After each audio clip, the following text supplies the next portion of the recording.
Hi everyone, welcome, and thanks for joining us for Harper Presents from Home's launch of Sister Dear, on sale today by best-selling author Hannah Mary McKinnon, hosted by A Different Drummer Books and HarperCollins. We hope everyone is staying safe and healthy. Just a few housekeeping notes before we begin. Our event will be around an hour and will feature Hannah Mary McKinnon in conversation with Hank Phillippi Ryan, followed by an audience Q&A. If you're a regular of First Chapter Fun, a joint initiative with Hank and Hannah, you'll know they usually answer questions and comments as they come. This event will be structured a little bit differently. Please submit your questions through the Zoom Q&A channel at the bottom of your screens or via Facebook Live, where we are currently streaming. We'll do our best to get to as many as possible, and Hank and Hannah will be able to view all your comments after the event. I would like to take a moment to thank and recognize our official bookseller and event partner, A Different Drummer Books. If you're in the local Oakville, Burlington area, you can pick up signed copies of Hannah's book. You can also get Hannah's previous books and Hank's newest book as well. In addition to curbside pickup, A Different Drummer will ship free to anywhere in Ontario. If you're outside of the delivery area in Canada, HarperCollins has put together a handy bookseller map at bookstorefinder.ca, where you can find your local indie and see their COVID-19 details. If you're tuning in from the United States, we recommend heading to bookshop.org to get your books and support your local bookseller. I'm just going to pause here just to make sure we're on Facebook. Sorry about this, everyone.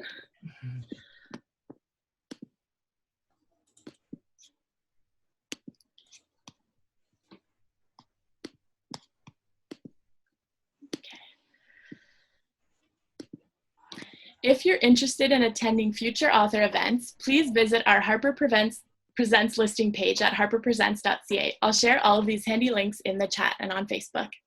And now I'd like to introduce you to our monitor, Hank Phillippi Ryan. Hank is the on-air investigative reporter for Boston's WHDH-TV.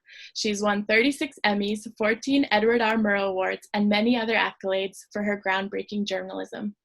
Hank is also a nationally best-selling author of 12 mystery novels and has won multiple awards for her crime fiction. Her newest book is the acclaimed standalone psychological thriller, The Murder List. Her next book, The First to Lie, is coming to a bookstore near you on August 4th. We are so glad she could be here with us tonight. And finally, the woman, yes. And finally, the woman of the hour, Hannah Mary McKinnon. Hannah was born in the UK, grew up in Switzerland, and moved to Canada in 2010. After a successful career in recruitment, she quit the corporate world in favor of writing. While her debut, Time After Time, was a rom-com, she quickly transitioned to the dark side. Her suspense novels include The Neighbors, Globe and Mail bestselling Her Secret Son, and now Sister Dear. Hannah lives in Oakville, Ontario with her husband and 3 sons. Hannah is an absolute pleasure to work with. It has been especially incredible to see her innovative response to our book publishing in this pandemic. Not only did she adapt virtually to make her own book a success, she has contributed so much to the book community as a whole. She has given a voice to authors whose launches and events have been canceled and who have books coming out in a media landscape preoccupied with other things. She has become a leader in the industry, and I'd like to say thank you on behalf of many for all you have done, Hannah. Thank you. That's so I also appreciate the daily jokes and laughs that I'm privy to as one of your publicists. So without further ado, I'll hand it over to Hank and Hannah. Hey, good afternoon, good evening, everyone. And Hannah, I know Alice had wanted me to talk a little bit about your book, and I will in a minute for everyone. But congratulations, happy launch day. No matter how often this happens, it's nerve-wracking and crazy, and you're presenting your creation to the world. How are you feeling today? Overwhelmed, I guess, in a good way. I knew there would be a bit of buzz because I've gone through this a couple of times, so I expected some tweets and some Facebook posts and some Instagram stuff, but I haven't been able to keep up. So that's wonderful. You know, no matter how, when you're a best-selling author and you're used to acclaim and you're used to applause and you're used to all the wonderful reviews, but when you actually see it on the day, when you know that people are going to bookstores and getting Sister Dear, that you worked on so hard and with such passion, it's got to be gratifying to know that all your friends and family and Facebook people and First Chapter Fun and Instagram people and Twitter people and all your readers are out there now.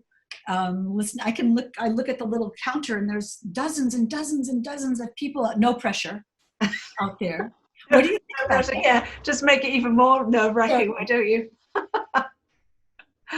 It's, I think that the thing, and I always say this when people ask me what the best thing is about being an author, and for me it's the community, it's the people, whether it's fellow authors or professionals in the industry such as Alice or Emily, my editor, or Carolyn, my agent, but readers and bookstagrammers, and the amount of time they spend just sharing the joy and the love of books it never ceases to amaze me, the creativity and the passion that people have, and I just love it. It's great to be a part of that. It's wonderful. And we sit by ourselves in our little rooms, even more so now, and there's a moment when the book becomes fully realized, when the reader actually reads it and they share what you have spent so much time creating, and that becomes a world that they know and they understand. They know Eleanor and they know Victoria, and they're into the book, and that must feel so great.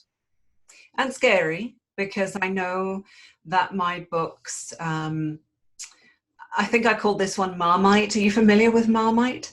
Yes. Mm-hmm. And so it's an acquired taste. Exactly. So people love it or they hate it. And I know that the endings of my books sometimes can be a little bit Marmite. So it's always interesting to see what feedback I'm going to get. Yeah. Well, I think your endings are realistic. I think they're literary and thoughtful and realistic and touching and thought-provoking. And now we're talking about a book that if you haven't read, it won't mean anything to you. The short version is that Sister Dear is about two half-sisters who initially don't know the other one exists. And when one of them finds out, she decides that she'd rather have her other sister's life than her own. But the back of the book says it so perfectly, and let me just read this to you. When Eleanor Hardwick's beloved father dies, her world is further shattered by a gut-wrenching secret. The man she's grieving isn't really her dad. Eleanor was the product of an affair, and her biological father is still out there, living blissfully with the family he chose. With her personal life spiraling, a desperate Eleanor seeks him out, leading her to uncover another branch on her family tree, an infuriatingly enviable half-sister. Perfectly perfect Victoria has everything Eleanor could ever dream of: loving childhood, luxury home, devoted husband. All of it stolen from Eleanor, who plans to take it back. After all, good sisters are supposed to share, and quiet little Eleanor has been waiting far too long for her turn to play. Talk about sibling rivalry. That is quite the story. Sibling rivalry on steroids, I guess. How did you come to that story? What was the nugget of that? So I was driving one of my kids somewhere, and I heard a segment on the radio, on CBC, I think. And it was about a woman who had found a wedding ring at a playground. And she was trying to find the rightful owner through social media, Twitter, I believe. And I thought, wow, wouldn't that be interesting if, and then my suspense author brain kicked in. Instead of thinking, oh, isn't that wonderful? Isn't that lovely? I thought, ooh, what if she found out that the owner of the ring, what if she found the owner of the ring and realized that this person had a life she could only ever dream of? What would she do? Would she just walk away? Would she be jealous? Would she start stalking them? What would happen? And that's not exactly the storyline in Sister Dear, although a ring does feature. Right, there is a ring. And now knowing that secret, knowing that impetus, that makes the story even cooler. But your brain took off in another direction. It did. I was thinking about it, thinking a stalkerish type story, I guess. And then I realized if I made them half sisters who didn't know that they were actually related, certainly at the beginning, would make it a little bit more twisted, which was yeah, the idea behind it, to make it more twisted and diabolical, I suppose. Well, that is your hallmark, and that is exactly how I would describe the story: twisted and diabolical, twist after twist after twist. But Eleanor, the main character in Sister Dear, you can tell from the beginning that she's complicated and goal-oriented and just a little bit jealous, but she's, Yes. or a lot, she's not a typical protagonist in a novel. She's quirky and different. She's not terribly self-confident. She has a body image problem, all those things that you chose for her. Why did you decide to make someone like Eleanor be the main character and the foil for the gorgeous Victoria? Because I needed somebody, and I wanted her to be flawed and layered. And to me, it made her more interesting. It made her more complex. And she makes some rather dubious choices along the way in her journey in the story. And I just didn't want her to be perfect. I often joke with Rob, with my husband, when we're watching an American TV show, everyone's always perfect and beautiful and wonderful. But if you watch a British show, they're not. You've got ordinary people, you know, all different sizes and shapes and not airbrushed and stuff. I wanted somebody really human, somebody people could really relate to. Maybe not ultimately her really quirky bits, but certainly the self-confidence issues and those kind of things. And when as the story opens, and she's grieving her father who's dying, and we do feel sympathy for her, and we do know that she can feel love and she can feel emotion, and then she gets, and this is on the back cover, she gets the rug pulled out from under her in chapter 1. Yes. What's that like to write? It was hard because I still have both my parents. So her father dies, and imagining that was difficult. It wasn't pleasant to write because you're putting yourself in your protagonist's shoes to a certain extent. So that was quite difficult, but also made me grateful for the fact I still have both my parents, of course. And I knew this is the thing with my characters. They start off maybe in the first chapter for a few paragraphs, they think they're safe, and then whoop, nothing, you know.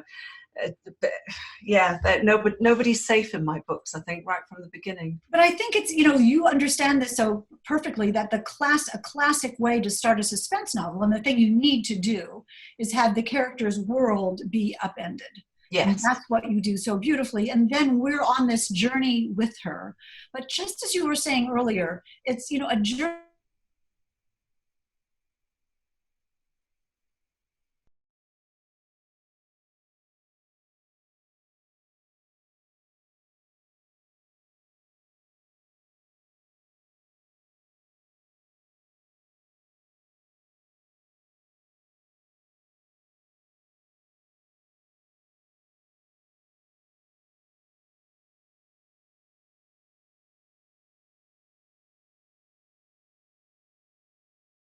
The complexity of Eleanor surprised me, because that generally happens when I'm writing a character, especially when I have one single protagonist and an entire book to develop that person.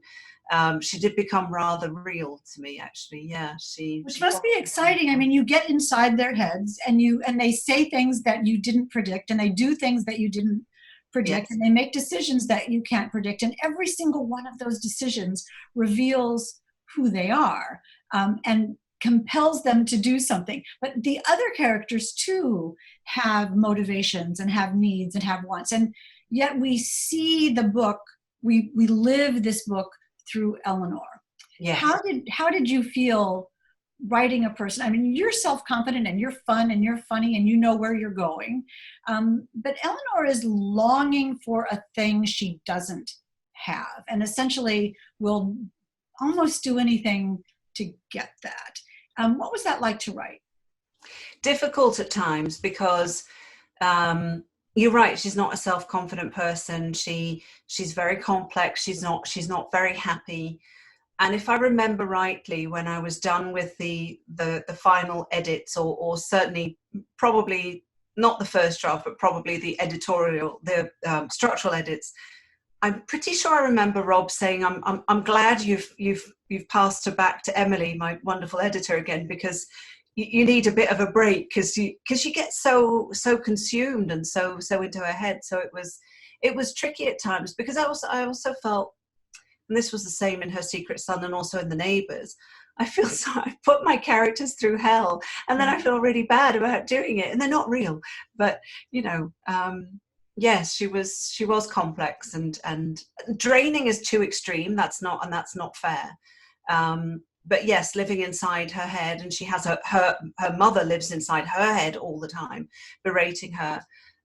So having to feel that, really, as I wrote it, was a little bit distressing at times. But it's so realistic. We hear the voices of the people who we care about, or who have raised us, telling us what to do. My mother used to say to me, "You're such a klutz. Why do you always run into things?" And I thought, am I? And I sort of grew up thinking that I was. I probably wasn't. I probably needed glasses. But I can hear, she was being very nice about it. But I can hear that voice. I was listening to an interview with Stephen King and Lee Child, which was pretty amazing. And they each talked separately about how, when they're in the midst of writing a character, there are moments, if they're lucky, when that character, when they're just typing as fast as they can, and it seems like the personality of the character is just coming through their fingers. And they aren't making anything up at all. They are just channeling what this character wants. Did you feel that way? Yeah, sometimes. I mean, especially in dialogue. Again, because I plot, I had a sense of where I was going, but the plot points are, there's maybe 30 of them, and that turns into 90,000 words. So there's a lot of scope in between.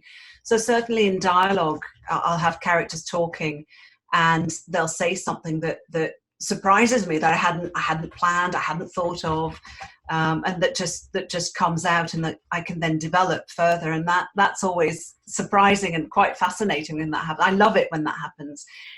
Because and I think that's what your husband might have been talking about, is that you physically, emotionally take on the burdens and the decisions of your characters, and that's got to affect you, and also inspire you a little bit. Yes, and I really connected with her. I really did with Eleanor, with her body issues, and I'm self-confident, but it depends on the situation. It depends where and when. So there's maybe a little bit more in Eleanor than I would necessarily care to admit. Do you picture them? Do you know what your characters look like? The mother and the boyfriend and the sister and the father. Yes. How do you create that? So I don't use actors, because I find that distracting. Say if I said the dad is, I don't know, pick a famous actor, I find that distracting, because then I think about that famous actor and Sure. maybe the different movies they've been in, or TV shows, whatever. So I actually Google hairstyles. I decide on the age of the characters, and then I'll go and Google hairstyles. So I don't know, 30 plus female, whatever hairstyles, 2020, and then I build myself a photo gallery, and and those characters, I put the name of the characters underneath, and that's who they are, and I pop them on my pinboard, which is just right there to my right, and that's who they are. That's who they become. And then they stare at me if I'm not writing fast enough, and they point fingers and say, "Get on with it." And I have stories to tell. So that's how I picture them. Isn't that kind of great? I mean, that author brain happening, that every author who, I know Heather Guggenkauf is here, who just says hello. I'm sure all of us have these moments when we realize that the characters, and this isn't woo-woo, this is just because we're creating something that becomes real, people who we care about, and journeys that we're on. And again, in Sister Dear, it's also about family, the theme of family, and how we all long to be part of a family and long to be loved and long to have a mom who loves us and praises up at us, and a father who is proud of us and embraces us. And in Sister Dear, Eleanor faces every aspect of that, good and bad. Yes. Yes, she does. She has a very bad relationship with her mum, for reasons we will not divulge, because we don't want any spoilers.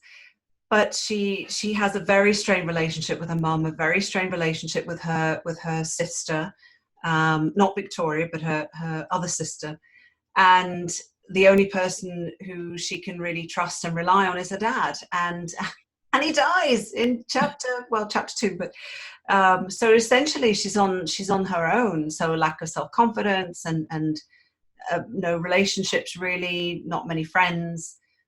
So she has a very, very tough time, and all she really wants is to belong.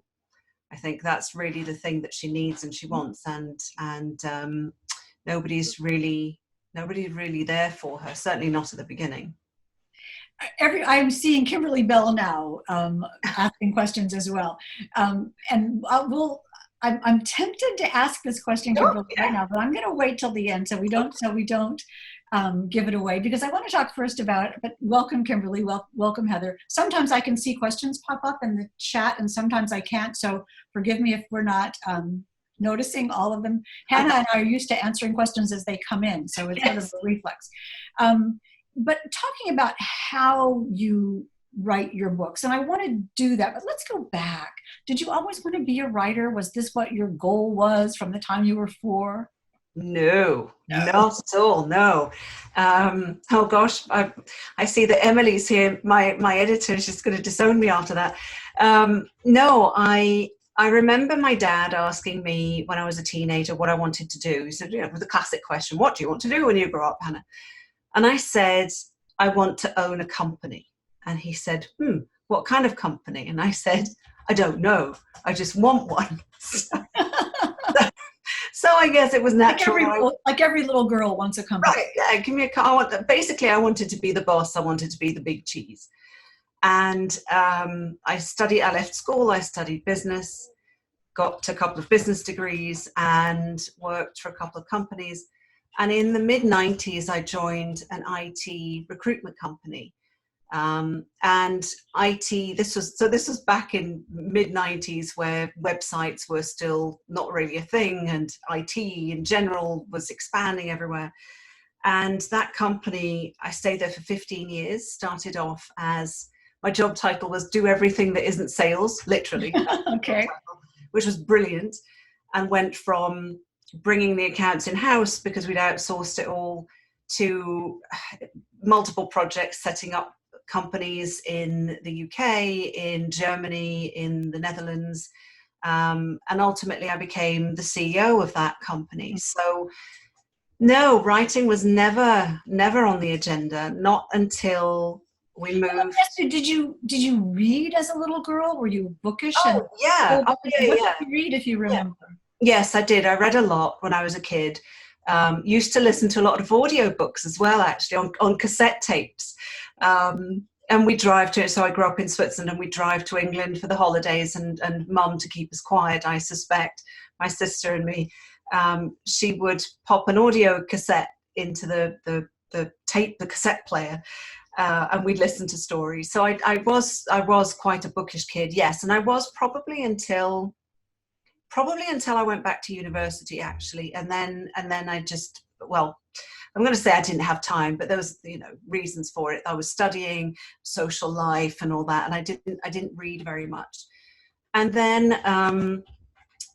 my career took over. I had 3 kids very quickly, and probably didn't read for about, I don't know, 5 years or something ridiculous, or a book with busy.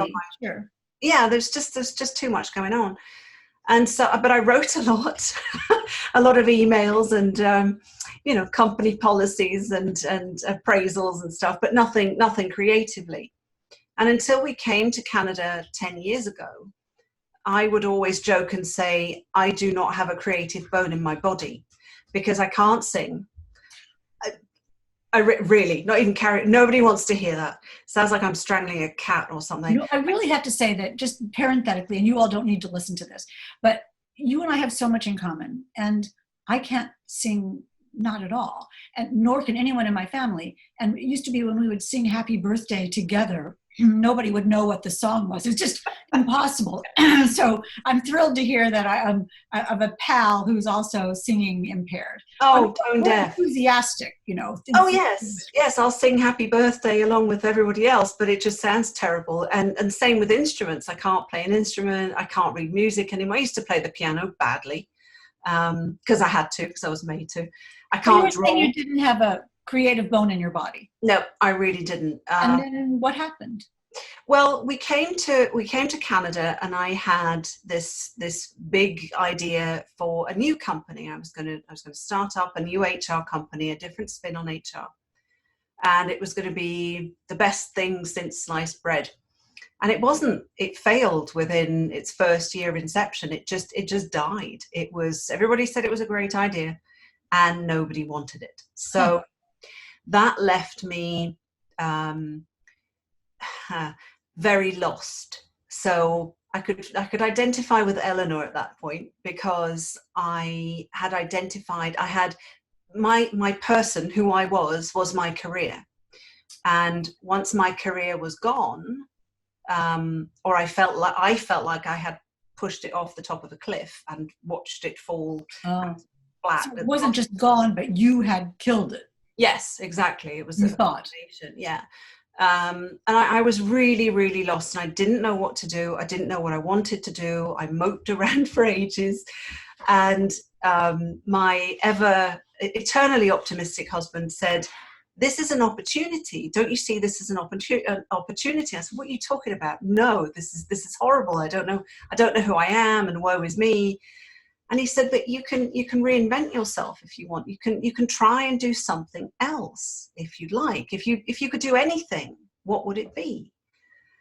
And I didn't have an answer. And then he said, "Come on now, you moaning Myrtle from Harry Potter.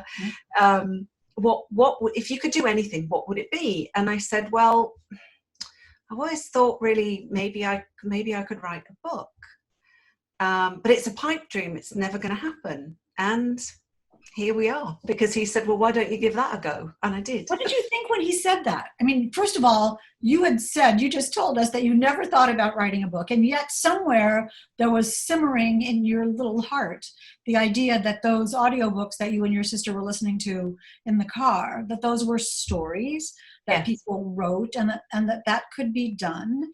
And your years in HR, those are hearing people's stories, understanding their stories, thinking about their motivations, thinking about the choices they made, thinking about what you would have done and how to advise them, and how their lives maybe turned out. So you were storing up things in that time.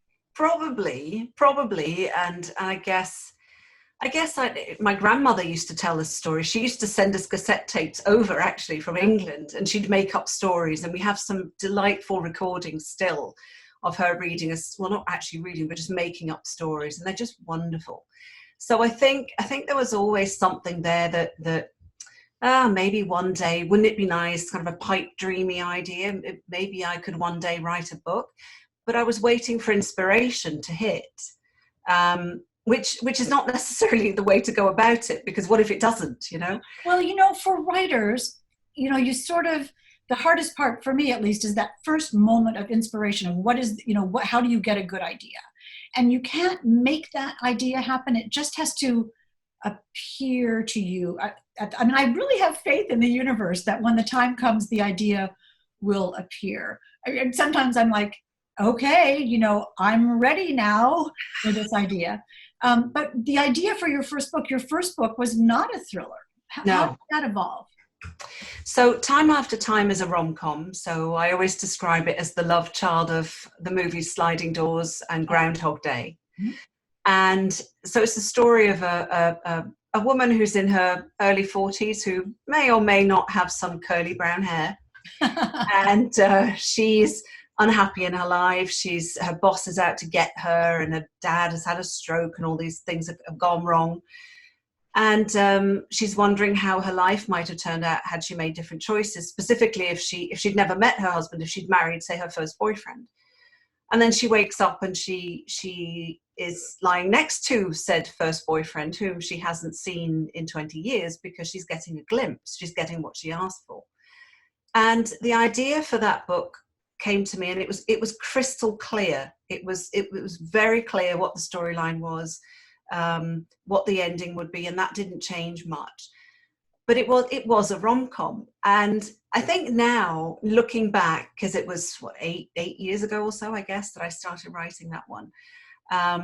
Looking back, I think it was because I'd come to Canada, the company had failed, I was homesick, I was questioning everything, and I needed a happy ending, so I wrote myself one. That is so touching, you all. That is so touching. I think that's what happened. And then as things got back on track and writing started to work, and that's when I started going over to the dark side. So wait, that's not as touching. People should be worried if I write another rom-com, then maybe my personal life has all gone to hell in a handbasket. I don't know. Well, it's interesting because the whole sliding doors, changing places time after time element, I have a writer pal, who has been writing for a long time. And I didn't start writing until I was 55, which was 15 years ago, crazily enough. And she said to me once, don't you wish you had started sooner? Because then we could have gone on this journey together. And I said, well, no, because I wouldn't be the person who I am now writing what I do now if I had started much earlier. And sort of the same for you, isn't it? I mean, your path has to be, your path has to be formed by your past. Yes. And you were wise enough to draw on that. No, absolutely. I don't think I was ready. Well, plus there was the whole time factor, but I think that when I see people, say on Twitter, who say, I'm 30 and I haven't had my first book published yet, I think, relax, you got forever and a day, don't worry about it. We are the poster children for that. It's never too late. Sure are. But Hannah, you have nailed this process, and the way you write, I want to talk about how you're writing, is the most elegantly complicated thing that I have ever heard in my entire life. And I could not do that in a million years. I have no idea where my books are going. And people say to me, wow, the end of the murder list, you really surprised me. And I'm like, yeah, wasn't that a surprise? I surprise myself every time. And I know there are always surprises along the way, but will you tell this group, which is now growing and growing and growing, amazingly so, thank you all for being here. Yes, thank you. The secret to how you put a plot together? This just blew me away. Sure. Now, I have to go back to what you said at the beginning, where you said I've nailed the process. I'm not sure Emily, my editor, would entirely agree, because I do not deliver perfect manuscripts by any stretch of the imagination. But I have streamlined my process over a number of books to find what works for me. And I know there are a lot of people who struggle with plotting, or who don't want to plot because they feel that it restricts them and they'll be less creative and spontaneous. And I would say that as an author, you discover which method works for you. But mine has got almost scientific, really. So through the process of writing, 4 or 5 books, I have realized that the way I plot is I start out with an idea that comes from somewhere. Something I overhear, something I see on the news, something on the radio, whatever it may be, or just an idea, just a what if. And then with that, I then develop that from a what if insert idea to who are the characters, or who's the main character, whose story is this? A very rough idea. Is it a man? Is it a woman? Is it a couple of people? How many people need to tell the story? And then I'll start off with the big elements, the beginning and the end. Where's the character at the beginning? Where are they at the end? So those are my 2 massive stepping stones with nothing in the middle. I mean, just soup, nothing. And then I will sit down, and I do have a process. I took a course with Plot Stormers. Oh, it's called Plot Stormers. It's with writershq.co.uk. And they have this brilliant course online called Plot Stormers, where they take your idea, or you take your idea, and break it down into bits. So a little bit like Save the Cat, if people are familiar with Save the Cat and the different beats. So it's similar to that, but it goes into more detail. So I will have my two big, massive not even stepping stones, they're boulders on the either side of the story. And then I'll start building smaller stepping stones, about 15 of these beats, what's the inciting incident and those kinds of things. And then I'll break those down further into, I end up generally with about 30 chapters, ends up being more, but that's in my head anyway on paper, 30 to 32, 34. And each of those chapters I break down into little bullet point scenes, maybe 4 or 5. And each of those, let's call it a chapter, when I'm writing my quick and dirty skeleton draft that nobody will ever see because it's shameful and embarrassing, I break that down into, I write 2,000 words minimum for each. Why 2,000? Because with 30 chapters times 2,000 words gives me 60,000 words. And I know from experience that I write up and I will add another 50%, which will give me 90,000 words, which is my target range. And I don't know why that works. I don't know how that is, but I when I do this bare bones, I'm not even going to call it a first draft, because it truly isn't. It's a skeleton, bare bones, talking heads, cardboard people, emotionless. They're just doing stuff, and I tell myself the story. And then I'll go back and layer and layer and layer. Multiple passes. I mean, this is magical, though, because you start out with this really rickety, Dennis Lehane used to say that he knew, and when he was writing a book, he knew A and Z and maybe M, but that's all. And you know the entire alphabet with upper and lower case. Yes, but it doesn't necessarily turn out that way, because sometimes, not with Sister Dear, actually, Sister Dear surprised me because it didn't change that much from what I'd imagined to the final product in terms of the plot points. Emily, who's wonderful, she your editor, my editor, yeah, she said, okay, we've got to speed this up a bit and cut this out and that kind of stuff. But certainly the beginning and the ending is a little more evil than I thought it was going to be. But Eleanor is where I knew she would be at the end, and that's all I'm saying. But with my other books, now the Neighbours I didn't plot as much because I hadn't refined the process at that point. I was still muddling my way through, but I had a completely different ending in mind. And I was writing a chapter near the end, and the characters, just as they do, they just took off, and they just said, no, we're not going that way, we're going this way. The book because of it. So, and I think that's your subconscious telling you, here's how the story, don't try to smash it into the plot you figured out. Yes. Here's the story that it needs to be. But exactly. Well, I'm in awe of your that process. I really am, and I just like singing, I couldn't do that in a million years. But you're right. I agree that we all have our ways of writing our stories. But the other thing that I think is completely fascinating about the way you write is you interview your characters. I do. Can you tell us about that? That is amazing. Yeah. So I think I picked this tip up from a writing workshop that I did, where the instructor said you really need to get to know your characters. And one thing that's really important to me, or one of the best compliments that I've received from people, is when they say your characters felt so real. I expected them to walk in through the door. And I do spend an awful lot of time thinking about them. So I think at this workshop they said there are questionnaires, you can interview them, whatever. I thought that's a bit weird, but okay, I'm game, I'll do that. And I Googled and I found a couple of interview sheets, and I added questions and I don't know, muddled something together. So there are the typical suspects, how old are they, how tall are they, what's their name, date of birth, that kind of stuff. But then there's really funny questions such as, Do they believe in ghosts? Have they ever seen one? And I don't write stories with ghosts, but that's not the point. How much money do they have in their bank account? What does it tell you when this all evolves? Well, a couple of things.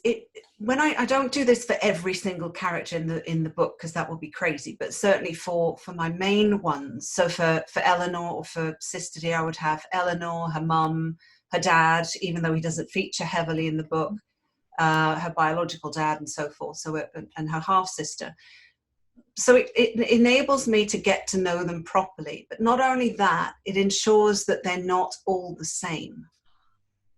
So that I don't suddenly have three people who, I don't mean physically, but who think the same. Or there's the joke, one of the questions is, what's their favorite joke? And my favorite questions are, where are they at the beginning? Where are they at the end? Why do you care about this character, me as the author, and why should your readers care about them? And those are really good questions. No, and I agree with you about those are the key questions about a book, and I think about that all the time in writing mine. In Sister Dear, though, you have, it's interesting to think of the structure, this elaborate structure that you set up in writing this, and how it came together so seamlessly. And I know you adore editing with your editor, with Emily, but when I love the editing process, when I send my books to my editor, I'm just cannot wait to see what she says, because she always shows me the book I meant to write. And I say, how did you do that? And she says, it was all there. You just didn't see it. Yes. What is your editing?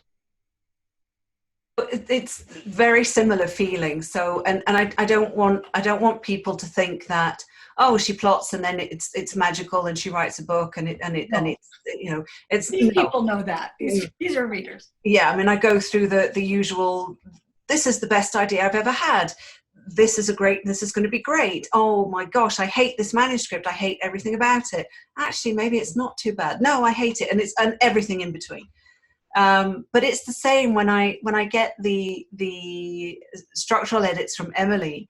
I'm always really excited, nervous, of course, but excited too, because I know that at the end of the process, it's going to be so much better. And I very rarely think, oh, I'm not sure about that one. Or if I do, I'll think about it, and I'd say 99% of the time she's right. So. And it's wonderful because even the slightest little, somebody told me once that someone with a good idea is like dropping a drop of iodine into a glass of clear water. It just colors everything. And when a good editor says, I love your book about family, and you think, oh yeah, family, that's what this is about. And it coalesces the whole book. How do you know when you're finished? Besides the deadline, of course. How do you know? Besides the deadline? Yeah. Is there a moment when you think, oh my golly, Sister Dear, this is what it is?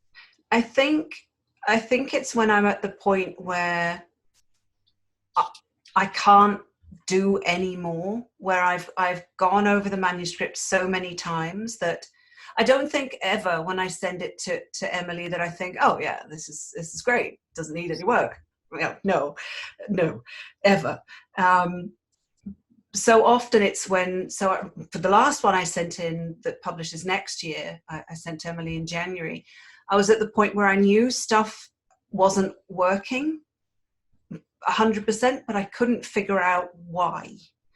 And she did. I think that's the sign of a good editor-writer team, is that you have confidence that there is an answer. You just haven't thought of it yet. Yes. And that if something is in service of the story that makes it better, hooray.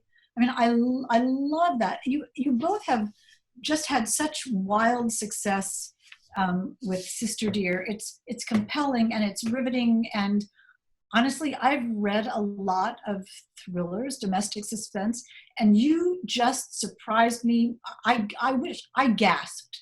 Oh, well, that's amazing. I mean, there are twists and turns along the way. So, but to be surprised, I mean, selfishly, I thought I never would have thought of that. And, so congratulations on that. What's been your family's reaction to your success? They're wonderful. I mean, they're very supportive. The kids, I guess, they're a bit kind of, oh yeah, mum writes books, but I have been to their school, and I've done a couple of author chats, and that's always really fun. I love doing that. Rob's incredibly supportive, and it's all his fault anyway, because he was the one who said, why don't you write a book, so I will be eternally grateful to him. And yeah, I mean, mum and dad and my sister, they're all very supportive. I have family all over the world, actually, and I get messages, and they post stuff, and it's absolutely lovely. They really are a very supportive bunch. My in-laws too, my extended family, they're all brilliant, I have to say. What do they think about you write these dark, twisty, surprising, murky, emotional stories? I mean, you have a sister. I do. So what does she think about that? I do. Well, I said to my sister Jolie, she's older, I said, I'm writing this book about sisters, and things don't go well. And I don't want you to think that this is anything to do with us, or anything that I've been carrying around or whatever. This is all completely made up. And I know my dad, he read, I think it was The Neighbours and Her Secret Son, and he said, how do you come up with this stuff? Where does I don't know. I just do. So no, Jolie knows, and I dedicated the book to her right at the beginning. It says that it's dedicated to Jolie, and she did not inspire Sister Dear, because I don't want people to think that I have a horrible sister and a horrible parent or anything like that. Or that she has a horrible sister. Yes. Oh my gosh. I know we have audience questions. Let's. And I'm going to I have to move my screen. This is all very high tech, so I don't know where I'm looking now. I'm going to move my screen to see if I can see the questions here. Okay, so one of my favorite people, Anonymous, says, you had such an amazing career before writing. What advice would you give to people who are thinking about or just starting to write? What would you tell someone who was you before? If so, I made a lot of mistakes along the way at the beginning. My rather arrogant approach was, I read, therefore I can write. And turns out that wasn't quite true. And I wrote time after time very quickly. I sent it to my mum, who said it was great, and I sent it to agents who said it wasn't. And in a way that helped me, because I was very naive about the industry and how long it would take and finding it. I was just determined. I was naive but incredibly determined and stubborn, and I just wouldn't quit. And agents said to me, some said nothing, some said it's terrible, some said it's a good idea but the execution is flawed, and I knew I could work on that. So I took courses, went to workshops, read even more than I had before, and that would be the advice. If I could go back, I would say to myself, don't be in such a hurry and take a writing class, woman, I mean, it is interesting because the same thing happened to me. I thought I could do this. I've been writing television stories for 30 years when I started doing this, beginning, middle, and end, people that you care about, someone who wants something. And I wrote 6 chapters of a book 8 million years ago. And I found the first chapter of it the other day, and it was, I sent it to my father, who was a newspaper writer, and he called me, and I was expecting to be patted on the back, and he says, honey, there's this thing called voice, and you don't have it. So that was the end of the beginning of my writing career. But I do think persistence, as you say, persistence and continuing education and knowing that you don't know everything. Yes. Read. Absolutely. Let me look at more questions. Forgive me for not looking at you for a second. Dale says, Hannah and Hank, and I don't see everybody's names, but I know Amy Impellizzeri is here, and Lisa Barr, and Heather Gudenkauf, and Roz Ney, and Kimberly Bell. So your pals are out in so you've got quite the array of writing rock stars listening to you. I don't see all the names. Samantha Downing. Yeah, see these. If you do it in the chat, I can see it. You have A-lister bestsellers backing you, and that's quite wonderful. They are so kind. And you know what? Speaking of which, backing people, First Chapter Fun. You started First Chapter Fun right as the pandemic started. Yep. And if you could just quickly tell us the story of that truly, not only life-changing for you and eventually life-changing for me, but for all the authors who you so brilliantly support and all the readers who you so brilliantly entertain. Talk a little bit about that. Well, it started after I made a almost joking comment. I was on a Facebook group messenger chat or something, and there were a bunch of us freaking out because we have books coming out and it's a pandemic, and the sky's falling, and how's that going to work, and what are we going to do, and all our events are cancelled, and I half jokingly said, well, what if I read the first chapter of your books on Facebook and Instagram or something, thinking that maybe, I don't know, half a dozen or a dozen people would actually let me. And I think in about 3 days, over 40 people were lined up, which turned into 53 daily episodes. And the idea really was to support other authors, because that has been the thing that has been the one thing that has surprised me the most. And I think I said this at the beginning, that the community, the friendship, and how genuine it is, and how authors support one another. And it was important to me to be able to give back and do that, and give content to other people to help them promote their book, because there's only so many times you can say, hey, I've written a book. Have you seen my book? Did you know I've written a book? Here's my book, before people go, yeah, we know, we know you've written Sister Dear, go away. So there was that too, and it's fun. So that was the idea behind it. And then I just want to say that people who go to First Chapter Fun, 11:30 Tuesdays and Thursdays, but it used to be every day. Yes. 11:30 Tuesdays and Thursdays on Facebook and Instagram at First Chapter Fun, couldn't possibly realize how much work you did to put that together. She studies, she plans, she does graphics, she practices, she does the voices. This is the most entertaining half an hour that you could have every day. I know you work so hard on it, but do you enjoy it still? I do, actually. I miss it. And I today it was so much fun, because it was pub day, but I read for Katrina McPherson as well. And it is just so much fun. I mean, daily was a lot, and at one point I thought, I've bitten off way more than I can chew. But I stopped you. Yes, you did. You said no, you got to continue. But yeah, I love it. I really do. And the reaction. I mean, the fact that we're booking people now in close to the end of the year, and the group in Facebook has almost 1,000 members is in what, 2 weeks? 2 weeks? We had no idea when we started, when I latched on to you and said, Hannah, you need to continue. And you said, I have to write. I have to write my book. And, yes.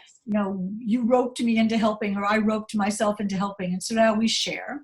Yes. And it is such a joy to see people every day. Everybody should bring a friend and yes. come listen to a new book. Yes. Every Tuesday and Thursday. But you've started a phenomenon. You really have. Oh, well, I hope people are enjoying it, and I hope they'll continue to enjoy it, because we certainly do. So, and I love that every day you say we read a book, not our own, but we did read Sister Dear, and I had the honor of reading Sister Dear. Yes. So if you're interested in the first chapter of Sister Dear, go to the Facebook videos, go to the Instagram IGTV, and you can hear the reading of the first chapter of Sister Dear. If you needed to be any more hooked than you already are on this fantastic book. Let me see if we have a little bit of time, see if I can look for another question here. What were some books you read while writing Sister Dear? And did they help or hinder your writing process? Do you read in the genre, or do you read writing books? Oh yeah, I definitely read in the genre. I mean, not exclusively, but I do read in the genre. Now, I wrote the book 2 years ago, so I would definitely have read a Mary Kubica, a Kimberly Bell, a Heather Gudenkopf for sure. is that I'll read their books as soon as I can get my hands on them, and I don't worry that the books I'm reading will bleed into the one that I'm working on, and maybe that's because I plot. I don't know, but I do read consistently, and I do read a lot in the suspense genre, definitely. I know that you started on going to the dark side. I know you told me this once by reading a Jennifer Hillier book, who's still Yes. one of our very favorites. Oh yes, gosh, I was at the library, and I used to read thrillers all the time up until my early 20s, and then I lost my best friend, and I could not touch thrillers anymore, and it was all about rom-coms and happy stuff. But I was at the library, and I spotted Jennifer Hillier's debut, Creep, on the shelf, and it had a really intriguing cover. So I picked it up, I read the back cover, and I thought, okay, this is coming home with me. And it was really dark, and it's just brilliant, and I love her. And I credit her all the time with bringing me over to the dark side, because I was writing The Neighbours, and then it felt darker and grittier. It wasn't a rom-com, I knew that. But it was her book Creep that almost gave me permission to, yeah, it's okay. You can come over to the dark side. It's more fun over here. So yes, I credit Jennifer with pulling me over. And we are grateful for that. When you think of yourself early on and now how far you've come and where you're clearly going with 2 more books absolutely in the works and more after that, what do you think about that, how your life has evolved? It's really interesting because we were watching Billions last night, this show that I absolutely love, and it's about investors. I mean, it's just very cutthroat, and I love it. And I always wanted to be in business, but I don't know if going back into, say, an IT recruitment environment again that was to a certain extent a bit cutthroat and whatnot. I think I'm just too nice. I don't. I might write about dark stuff, but I don't. No. I'm happy. I'm so happy doing what I'm doing now, and I know that if we hadn't moved to Canada, I don't think I would be writing. Probably, maybe, but maybe I might have just started or something, but probably not. So it's quite different.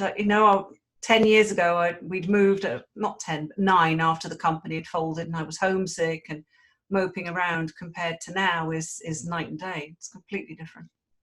It's amazing. It's been just a joy to get to know you through your fabulous books. Do not miss Sister Dear, all of you. Not right now, but right when we're done. Run right out and get this book. Hannah, the book is marvelous. It's brilliant. It's riveting. Congratulations on a fabulous novel and your new and fabulous life. I'm so honored to be invited here tonight to share this with you and with all of you. We're so pleased that all of you came. You take the last word. Well, I just have to thank you for accepting to first of all, for saying, let's do a continuation of First Chapter Fun, because it's just great. But also for accepting to chat with me tonight. This has been really, really lovely. Because I know it's difficult. All of the events have been cancelled and the whole pandemic and everything going on. So it's just wonderful. And thank you to everyone who's joined and left questions, and everyone who's been tweeting and sending messages and posting stuff on Facebook and Instagram and telling their friends about my books. I'm truly, truly grateful. It's wonderful. And huge shout outs and thank yous to Emily, of course, my editor, and Carolyn, my agent, but also all of the teams at HarperCollins and Harlequin and Book Clubbish and Alice and everyone. It's just wonderful. Well, we're seeing all the comments and congratulations. Your editor just sent a big congratulations, so that's nice. And I see Al and Dale and Becky and Cindy and Linda. I'm looking at names. Karen Ma is here, and Terry Beckwith, and I can't wait for us to go to Facebook and see all the comments everywhere, and we will respond. But I know Alice wants to have some final words from Harper Presents.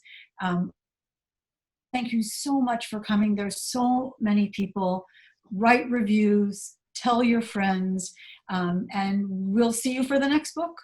Alice, take it away. Thanks, Hank. Thanks everyone for tuning in, and congratulations, Hannah. Thank you. Thank you very much, Alice. You're welcome.